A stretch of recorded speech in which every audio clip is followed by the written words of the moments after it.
For years, monogamy has been the widely accepted relationship structure.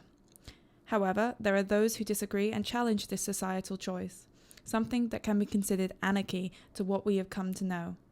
But is it really anarchy? Non-monogamous people believe in the consensual and honest love of more than two people. Hi, we're Rebecca and Jason. Yep, shirts are on, clothes are on, and we're ready to mingle. Jason and Rebecca opened Mingles in 2014. It is a safe haven for the swinging lifestyle, a place to meet people and have some fun. Mingles has thrived since its opening despite protests and stigma surrounding swinging. 6 months into our relationship, Jason kind of accidentally, whilst late at night chatting about different sexual experiences, kind of said that he wasn't sure he could be monogamous. And then from, 2 years, I think? 2 Yeah, years we had a bit of of up and down after that. Yeah, a little bit. You'd explained to me some of the things that you'd done as a younger person in the sexual adventure area, and I was quite turned on by some of it, and I think that's when I felt sort of comfortable to say, actually, I don't think I could be monogamous for the rest of my life. I like experimenting with other people. And of course, I think while Bex had done that while she was single, to do it within a relationship with someone she loves is I couldn't work out how, complex. when you're single and you have sex for fun, how you could then have sex for fun with your partner and potentially other people outside of that relationship if you were in love. And that's the thing that I couldn't cope with. So we actually went through lots of different ways of how we might be able to save the relationship, stay together, and for us both to be happy. I think it's the excitement of being with a new partner. I think we've both had a number of partners over the years, and I think it's that almost that honeymoon period of when you first start a relationship with someone that there's a lot of excitement. I'm not saying that it's a different kind of excitement that lasts in a longer relationship, but it's about, I guess I've always said, the cake and eat it scenario, haven't I? It's about having a long-term partner and having the relationship and all those things that brings, but also then still being able to have a little bit of excitement. And perhaps it's even, as you get older, and I think this is for both sexes, everybody wants to feel attractive to other people. That is a big thing. I think that's a really big thing, especially for us girls, to get dressed up, look sexy, and have somebody else fancy you other than your partner. It's fantastic. I hit the big 4-0 this year, and to still be sexually attractive to other people is fantastic. I think you're playing with fire because obviously you are involving other people in your relationship, both sexually and emotionally, in a sense. Within this scene, you have to put each other first at the end of the day. So as long as you do that, and you're honest with each other about your feelings about other people, if Jason was to say to me, actually, do you know what, you're getting quite involved with a guy, I'm not happy or I'm not comfortable or something, then obviously we would withdraw from that, because we're the primary relationship here. Swinging to everybody is something, it's different to everybody. So some people go out, they'll just have a one-off experience with somebody, they won't take any details, won't see those people again. Whereas actually we're kind of on the other side of it, closer to the poly side, where actually we have friends, we go out for dinner. Our wedding, half of the congregation were swingers. There's a lot of misunderstanding about what the lifestyle is about. There's a really fantastic quote that somebody, I think it was an American lady, said, people come for the sex and they stay for the friendships. Yeah. And actually, at the end of the day, swingers go out, they may have sex with other people one night, but they may not. It's not all about running into a club, getting naked and having sex with the first person that you see. It's about much more than that. It's very open, honest relationships, and I think I've said those words about 1 million times. And we've actually considered slightly moving on from our swinging sort of lives, of actually having a girlfriend that both of us can enjoy, whether that be in a threesome or whether she's off out shopping with you, or we've kind of thought that would be a nice inclusion into our lives. It's a little difficult with why we're running the club, but at a later stage it might be that we have room in our lives for an extra person. I think we'll probably both enjoy that. Yeah. So we've started in the swinging world, and we probably will end up in the poly world. I guess some people start in the poly world and end up in the swinging world. So it does interlink quite closely, I guess. Charlotte has had an experience of a polyamorous relationship recently and considers herself open to the idea of non-monogamy. I think that people go into polyamorous relationships for different things. I think some people do rely on it to see like sexual outlet in other people. Some people do need other people to rely on emotionally. It just depends on the type of people that are in that relationship or in that arrangement.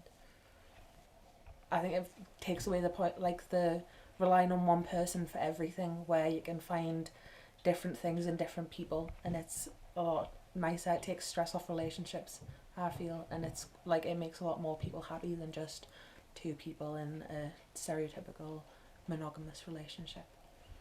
And have you ever experienced a polyamorous relationship or looked into it? I've never experienced a polyamorous relationship. I have looked into it and nearly took part in one, but then someone who was already part of that relationship wasn't comfortable with it, so then I backed out. Why do you think they weren't comfortable with it? I just think that it was a bit of... I think the person who was also in that polyamorous in the relationship that was going to become polyamorous, felt it was a little bit like cheating, and they weren't really 100% comfortable with the idea, so I backed off because that's not fair on them. Teresa and John have been together for 4 years and are looking for a third to join their relationship. This is called a triad, as all 3 parties would be romantically involved with each other. Currently in my relationship, we are just me and John, just us in our little bubble. But if anyone comes into our life that we feel that connection with, then we're not going to prevent that from happening. But we're not actively seeking a second partner. At points we have in the past, and sometimes it's worked out, but it obviously hasn't worked out in the long term, but it's worked out for a short period of time. Personally, I identify as a Christian, but I don't think that it's it's completely against religion or morally wrong. I think people just fear difference, and that's normal to fear difference. But then you think about a lot of cases in the Bible, there's very few actual sentences that would go against polyamory. There's a few in like maybe Paul's letters, but he can be quite controversial anyway.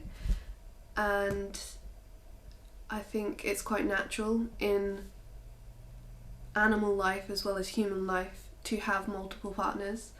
I don't think it's morally wrong to have more than one partner.